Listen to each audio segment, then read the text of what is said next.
নমস্কার বন্ধুরা, আমি সঞ্জিত সরকার আর তোমরা দেখছো জ্ঞান স্রোত। আজকের এই ভিডিওটি গুরুত্বপূর্ণ হতে চলেছে ক্লাস 12 থার্ড সেমিস্টারে যে সকল ছাত্রছাত্রীদের এডুকেশন বিষয় রয়েছে তাদের জন্য। আজকে আমি তোমাদের এডুকেশন বিষয়ের গ্রুপের ইউনিট 2 মহান শিক্ষাবিদগণ এবং শিক্ষায় তাদের অবদান এই অধ্যায় থেকে গুরুত্বপূর্ণ একজন ব্যক্তিত্ব স্বামী বিবেকানন্দকে নিয়ে আলোচনা করব। এর আগে কিন্তু আমি রবীন্দ্রনাথকে নিয়ে আলোচনা করে দিয়েছি এবং তার আগে আমরা কিন্তু অবশ্যই প্রথম অধ্যায় যে রয়েছে জাতীয় শিক্ষানীতি এবং বিভিন্ন যে commission, Radhakrishnan commission, Kothari commission, Mudaliar commission, এগুলো আলোচনা করে দিচ্ছি। তো আজকের এই ভিডিওতে আমরা আলোচনা করব হচ্ছে স্বামী বিবেকানন্দকে নিয়ে। তোমরা একটু মনোসংযোগ সহকারে আমাকে সময় দাও, আশা করছি এই টপিক থেকে আসা যে কোনো প্রশ্নের উত্তর তোমরা সহজেই করে আসতে পারবে। তো চলো শুরু করা যাক আজকের এই গুরুত্বপূর্ণ ভিডিওটাকে। প্রথমে আমরা দেখব স্বামী বিবেকানন্দ তিনি কে ছিলেন। তিনি কিন্তু ছিলেন একজন আধ্যাত্মবাদী। রবীন্দ্রনাথ ছিলেন ভাববাদী আর বিবেকানন্দ কিন্তু আধ্যাত্মবাদী। জন্ম কবে হলো? জন্ম হলো 12 জানুয়ারি 1863 খ্রিস্টাব্দে। স্বামী বিবেকানন্দের জন্মদিন 12 জানুয়ারি, এটাকে কিন্তু জাতীয় যুব দিবস হিসাবে গণ্য করা হয়, মাথায় রাখবে। কোথায় জন্ম হলো? স্থান ছিল উত্তর কলকাতার সিমলার দত্ত পরিবারে। তার প্রকৃত এবং বাল্য নাম কি ছিল? নরেন্দ্রনাথ দত্ত, মাথায় রাখবে। হ্যাঁ, তার গুরু কে ছিল? সকলেই জানো, শ্রীরামকৃষ্ণ। শিকাগো ধর্ম সম্মেলন কবে হলো? এই সালগুলো কিন্তু মাথায় রাখতে হবে। শিকাগো ধর্ম সম্মেলন হলো হচ্ছে সেপ্টেম্বর 1893 খ্রিস্টাব্দে। কবে হলো? সেপ্টেম্বর 1893 খ্রিস্টাব্দে। জন্ম হলো 1863-তে আর শিকাগো ধর্ম সম্মেলন কিন্তু 1893। এর ঠিক 4 বছর পরে তিনি কিন্তু রামকৃষ্ণ মিশন প্রতিষ্ঠা করলেন 1897 খ্রিস্টাব্দে। কোথায় করলেন? বেলুড়ে করলেন। কেন করা হয়েছিল বলতো? করা হয়েছিল, এর উদ্দেশ্য ছিল হচ্ছে আত্মপীড়িত মানুষকে সেবা করার জন্য। তিনি নারী শিক্ষার উন্নয়নের কথা বলেছিলেন এবং নারীদেরকে শিক্ষিত করবার জন্য তিনি কিন্তু ব্রহ্মচারিণী নিয়োগের কথা বলেছিলেন এবং নারী শিক্ষার জন্য তিনি কিন্তু এই বেলুড়ে সারদা মঠ নির্মাণ করেছিলেন, মাথায় রাখবে। তাহলে কি রামকৃষ্ণ মিশন প্রতিষ্ঠা করলো 1897 বেলুড়ে? কেন করা হয়েছিল?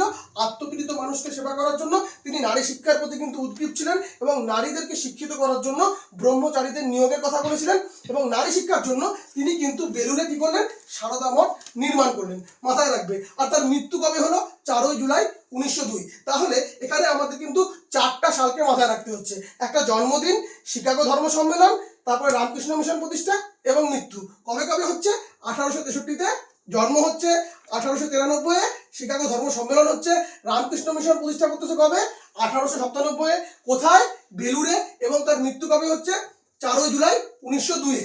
কিছু বিভিন্ন গ্রন্থ রয়েছে, বিখ্যাত যে গ্রন্থগুলো, এগুলা তোমাদের কিন্তু মাথায় রাখতে হবে। স্বামী বিবেকানন্দের লেখা গ্রন্থগুলো কি কি? যেরকম বর্তমান ভারত, প্রাচ্য পাশ্চাত্য, রাজযোগ, পরিব্রাজক, ভাববার কথা। আর একবার বর্তমান ভারত, প্রাচ্য পাশ্চাত্য, রাজযোগ, পরিব্রাজক, ভাববার কথা। এর বাইরেও অনেক গ্রন্থ আছে, কিন্তু ইম্পর্টেন্ট কিন্তু এই 4টা: বর্তমান ভারত, প্রাচ্য পাশ্চাত্য, রাজযোগ এবং পরিব্রাজক। এবং এর পাশাপাশি আরো একটা দিয়েছি আমি, ভাববার কথা। কিছু বিখ্যাত উক্তি রয়েছে স্বামী বিবেকানন্দের, যে উক্তিগুলো কিন্তু পরীক্ষায় আসে এবং বলে যে কে বলেছিল। ওখানে রবীন্দ্রনাথ, রুশো, বিবেকানন্দ দেওয়া থাকবে। তো বিবেকানন্দের বিখ্যাত কিছু উক্তিগুলো তোমাদের কিন্তু মাথায় রাখতে হবে। তো সেগুলো একে একে তোমরা জেনে নাও কি কি রয়েছে। প্রথমেই আমরা একটা জিনিস সবার আগে জানবো, সেটা হচ্ছে বিবেকানন্দকে ভারতের জাতীয়তাবাদের জনক কে বলেছিল? বিবেকানন্দকে ভারতের জাতীয়তাবাদের জনক বলেছিল হচ্ছে আর জি প্রধান। কে? আর জি প্রধান, যিনি বিবেকানন্দকে কি বলেছিলেন? ভারতের জাতীয়তাবাদের জনক। এবার আমরা একে একে উক্তিগুলো দেখবো। প্রথমে সবচেয়ে গুরুত্বপূর্ণ উক্তি, আমি একজন ভারতীয় এবং প্রতিটি ভারতীয় আমার ভাই। আমি একজন ভারতীয়, প্রতিটি ভারতীয় আমার ভাই। কে বলেছিলেন? বিবেকানন্দ। তিনি শিক্ষার সংজ্ঞা বা শিক্ষার লক্ষ্য প্রসঙ্গে কি বলেছিলেন? তিনি বলেছিলেন কি? শিক্ষা হলো মানুষের অন্তরে থাকা সুপ্ত পরিপূর্ণতার প্রকাশ। তাহলে শিক্ষার সংজ্ঞা বা লক্ষ্য নিয়ে বিবেকানন্দ কি বলেছিলেন? খুব গুরুত্বপূর্ণ উক্তি কিন্তু। শিক্ষা হলো মানুষের অন্তরে থাকা সুপ্ত পরিপূর্ণতার প্রকাশ। এরপরে কি? মানব সেবা নিয়ে তিনি কি বলেছিলেন? জীবে প্রেম করে যেই জন, সেই জন সেবিছে ঈশ্বর। মাথায় রাখবে এই উক্তিগুলো। আত্মবিশ্বাসের উপর ভিত্তি করে তিনি কিন্তু বলেছিলেন অর্থাৎ নির্ভীক হও, মাথায় রাখবে। এরপরে কি বলেছিলেন? বিখ্যাত উক্তি, ওঠো জাগো নিজের প্রাপ্য বুঝে নাও। কি বলেছিল? ওঠো জাগো নিজের প্রাপ্য বুঝে নাও। তারপরে গুরুত্বপূর্ণ একটি উক্তি রয়েছে, গীতা পাঠ করা অপেক্ষা ফুটবল খেলা ভালো। গীতা পাঠ করা অপেক্ষা ফুটবল খেলা ভালো। তারপরে রয়েছে কি? ভারতবাসী আমার ভাই, ভারতবাসী আমার প্রাণ, ভারতের দেবদেবী আমার ঈশ্বর, ভারতের সমাজ আমার শিশুসজ্জা, আমার যৌবনের উপবন। এই যে বড় উক্তিটা, এটাও কিন্তু বিবেকানন্দের। আর একটা important part, education is man making, এটা কিন্তু তোমরা ক্লাস 10-এ ইতিহাস বিষয়ের 4th অধ্যায় সংঘবদ্ধ গড়ার কথাতে পড়েছিলেন, অর্থাৎ যেটা বলা হয়েছিল এখানে মানুষ গড়ার শিক্ষা, এটাকে ইংলিশে বলা হচ্ছে এডুকেশন ইজ ম্যান মেকিং। হ্যাঁ, তারপরে দেখে নাও তিনি ইম্পর্টেন্ট কিছু পার্ট বলেছেন। শিক্ষণ পদ্ধতি কেমন হওয়া উচিত তা নিয়ে তিনি কি বলছেন, মনোসংযোগের কথা বলছেন। মনোসংযোগ অর্থাৎ শিক্ষার একমাত্র চাবিকাঠি কি, মনোসংযোগ। মনোসংযোগের ক্ষেত্রে তিনি কি বলেছিলেন, যে শিক্ষার একমাত্র চাবিকাঠি হচ্ছে মনোসংযোগ। এরপরে কি, ব্রহ্মচর্য নিয়ে তিনি কি বলেছিলেন, শারীরিক ও মানসিক শৃঙ্খলার মূল ভিত্তি। অর্থাৎ ব্রহ্মচর্য শারীরিক এবং মানসিক শৃঙ্খলার কিন্তু মূল ভিত্তি। দেখো তোমরা বর্তমান যুগের স্টুডেন্ট, ছাত্র হও বা ছাত্রী, প্রত্যেককে কিন্তু ব্রহ্মচর্য পালন করা আবশ্যক। যে ব্রহ্মচর্য পালন করতে পারবে তার তেজ কিন্তু আলাদাই হবে। যে কোনো একজন ব্রহ্মচর্যযুক্ত পুরুষ বা নারী, তার তেজ কিন্তু আলাদাই হবে। কোনো রকম মেকআপে কিন্তু সেই তেজ দেখা যাবে না, তার তেজ অটোমেটিক্যালি ন্যাচারালি আসবে যে ব্রহ্মচর্য থাকবে। তো এরপর দেখো, অর্থাৎ ব্রহ্মচর্য কি, শারীরিক ও মানসিক শৃঙ্খলার মূল ভিত্তি। আচ্ছা, শিক্ষকের ভূমিকা কি হবে সেখানে তিনি কি বলেছিলেন, যে শিক্ষক সরাসরি জ্ঞান দেন না।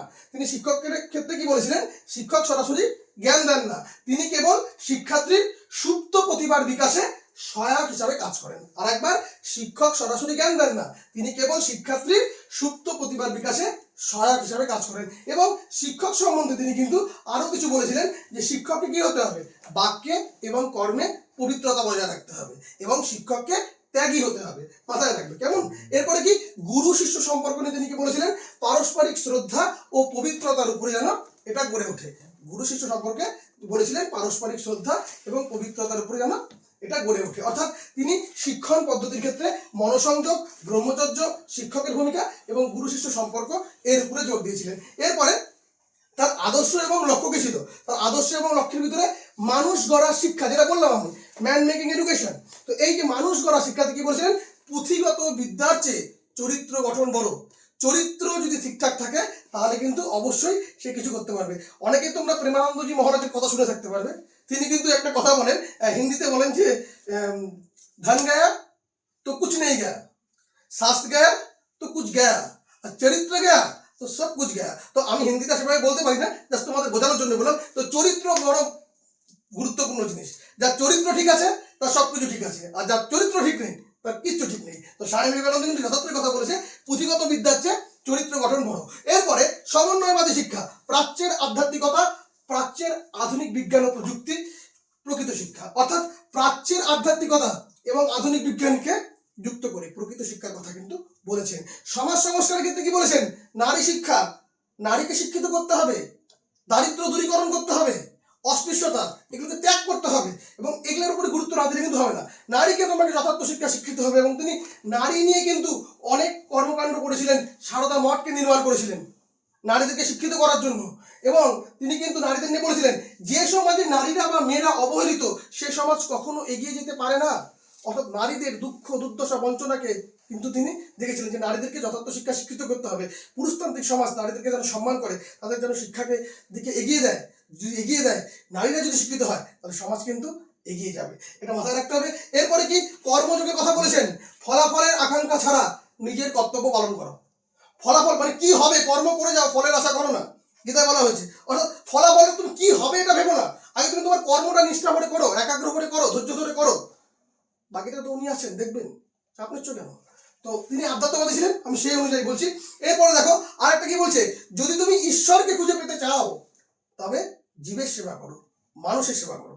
সত্যিই তাই, যদি কোনো একটা অভুক্ত প্রাণী, সেটা মানুষ হোক বা পশু পাখি, তাকে যদি তুমি ঠিকঠাক করে খাওয়াতে পারো, তার দুঃখ দুর্দশা দূর করতে পারো, তুমি অটোমেটিক্যালি ভিতরে একটা কিন্তু শান্তি পাবে। এই জিনিসগুলো যদি করতে পারো তাহলে দেখবে অটোমেটিক্যালি ঈশ্বর তোমার সামনেই আছে। বুঝতে পেরেছো? তো যদি তুমি ঈশ্বরকে খুঁজে পেতে চাও তাহলে মানুষের সেবা করো। এরপরে কি, বিবেকানন্দ কিন্তু বেদান্তের ক্ষেত্রে বেদান্তের মূল শিক্ষার কথা কি বলেছিলেন, বেদান্তের ক্ষেত্রে তিনি বলেছিলেন, বেদান্তের মূল শিক্ষা হচ্ছে মোক্ষ, এই জন্ম মৃত্যুর যে বেড়াজাল এটাকে ত্যাগ করে সরাসরি পরমধামে চলে যাওয়া, মোক্ষ। এরপরে কি, শিক্ষার লক্ষ্য কি, শিক্ষার লক্ষ্য হচ্ছে নিজের প্রতি বিশ্বাস। শিক্ষার লক্ষ্য কি, নিজের প্রতি বিশ্বাস।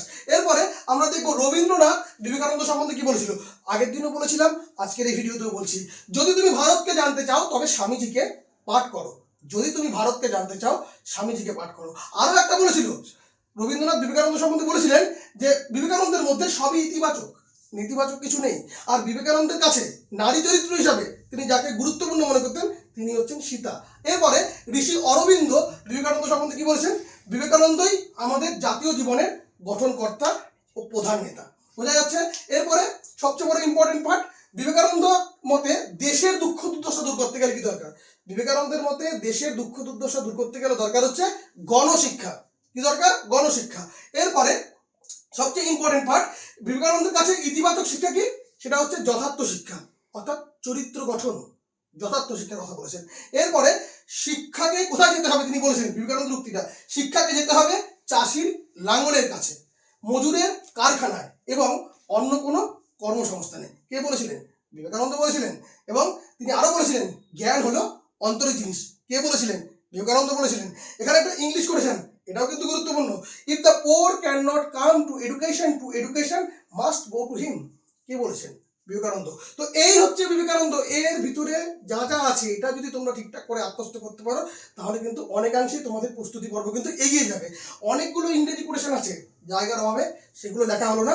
আমার স্টুডেন্টদের কিন্তু নোটের ভিতরে সেই সমস্ত লাইনগুলো দেওয়া আছে। যাই হোক, তোমাদের জন্য এইটুকু পার্ট তোমরা ঠিকঠাক করে আত্মস্থ করো, তাহলে অটোমেটিক্যালি পাবে। তাহলে তোমরা আজকে কি দেখলে? আজকে বিবেকানন্দ সম্বন্ধে তোমরা দেখতে পেলে বিবেকানন্দকে তিনি একজন আধ্যাত্মবাদী। জন্মটা কবে হলো? জন্ম হলো 12 জানুয়ারি 1863 খ্রিস্টাব্দে। স্থান কোথায়? উত্তর কলকাতার সিমলা দত্ত পরিবারে। তার প্রকৃত বা বাল্য নাম কি? নরেন্দ্রনাথ দত্ত। তার গুরুকে শ্রীরামকৃষ্ণ। এবং শিকাগো ধর্ম সম্মেলন কবে হলো? সেপ্টেম্বর 1893। রামকৃষ্ণ মিশন প্রতিষ্ঠা কবে হলো? 1897। বেলুড়ে তিনি কেন করেছিলেন না? আত্মপীড়িত মানুষদের সহযোগিতার জন্য, তিনি নারীদেরকে শিক্ষিত করবার জন্য। না, কি বলেছিলেন? ব্রহ্মচারিণী নিয়োগের কথা। এবং তিনি বেলুড়ে কিন্তু সারদা মঠ তৈরি করেছিলেন মেয়েদেরকে শিক্ষিত করবার জন্য। এরপরে বিবেকানন্দকে ভারতের জাতীয়তাবাদের জনক কে বললো? আর.জি. প্রধান। রবীন্দ্রনাথ বিবেকানন্দ সম্বন্ধে কি বলছে? যদি তুমি ভারতকে জানতে চাও তবে স্বামীজিকে পাঠ করো। আরো একটা বলেছে, বিবেকানন্দের মধ্যে সবই ইতিবাচক, নেতিবাচক কিছু নেই। আর ঋষি অরবিন্দ কি বলেছিল? বিবেকানন্দই আমাদের জাতীয় জীবনের গঠনকর্তা ও প্রধান নেতা। এবং বিবেকানন্দ শিক্ষক সম্বন্ধে কি বলেছিল? যে শিক্ষক কেমন হবে? শিক্ষককে বাক্যে এবং কর্মে পবিত্র হতে হবে এবং ত্যাগী হতে হবে। নারীদেরকে নিয়ে কি বলেছিল? যে জাতি যদি সমাজে নারীকে বা মেয়েকে অবহেলিত করে রাখা হয় তাহলে কিন্তু সমাজ উন্নয়নের দিকে যাবে না। নারীকে যথার্থ শিক্ষায় শিক্ষিত করতে হবে। তিনি নারী শিক্ষার উপরেও কিন্তু গুরুত্ব দিয়েছিলেন এবং তিনি চরিত্র গঠনের উপরেও কিন্তু গুরুত্ব আরোপ করেছিলেন। তার আদর্শ এবং লক্ষ্যগুলো কি ছিল? মানুষ গড়া শিক্ষা, সমন্বয়বাদী শিক্ষা এবং প্রাচ্য আধ্যাত্মবাদ এবং বিজ্ঞানের মধ্যে সমন্বয় সাধন করা, সমাজ সংস্কারের কথা, কর্মযোগের কথা, এই জিনিসগুলো কিন্তু তিনি বলেছিলেন। এরই পাশাপাশি তিনি এডুকেশন ইজ ম্যান মেকিং, এই পার্টটা কিছু বিখ্যাত উক্তি রয়েছে, সেই উক্তিগুলো একবার তোমরা পিছন দিকে গিয়ে ভিডিওগুলো দেখে নিবে। আরও একটা পার্ট, তার বিখ্যাত গ্রন্থগুলো কি রয়েছে, বর্তমান ভারত, প্রাচ্য পাশ্চাত্য, রাজ্য পরিব্রাজক ভাববার কথা, এরকম অনেক বিষয়গুলো রয়েছে। তো এই পার্টটা তোমরা যদি ঠিকঠাক করে করো, আশা করি বিবেকানন্দ থেকে তোমরা যে কোনো প্রশ্নের উত্তর সহজে করে আসতে পারবে। তো সকলে যদি বুঝতে পারো অবশ্যই কমেন্ট করো, ভিডিওটি ভালো লেগে থাকলে লাইক করো, বন্ধুদের মধ্যে শেয়ার করো, এবং তোমরা যদি ফেসবুক এবং ইনস্টাগ্রামে ভিডিওটিকে দেখে থাকো তাহলে অবশ্যই পেজটিকে ফলো করে দিও। আর যারা আমাদের সঙ্গে যুক্ত হতে চাও তারা অবশ্যই হোয়াটসঅ্যাপ লিঙ্ক এবং টেলিগ্রাম লিঙ্কে কিন্তু জয়েন হতে পারো। তো আজকের মতো ভিডিও এখানে শেষ করছি। সকলে খুব ভালো থেকো। Tata, bye bye.